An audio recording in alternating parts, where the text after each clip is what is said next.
new to UDS and you need to get your medical examination done, don't just show up and wait in line all day. Here's exactly how you can book your appointment right away. Let's get into the video.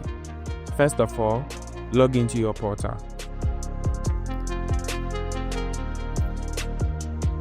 After logging into your portal, at the side menu bar, you locate Health Services. Click on it to open the page. When the page opens, you won't see any information over there because you don't have any data available.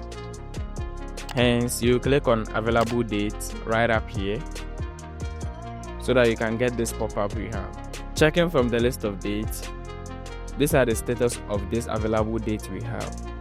And these are the number of people who have booked for this date. So we have 300 going on Sunday, 1st of March, and the rest. To book yours, you look through the date and click on the blue icon here, that's Book Appointment. You click on Book Appointment and you'll get this pop-up that you have to confirm. Do you really want to book Saturday, 28th February 2026 for your medical examination?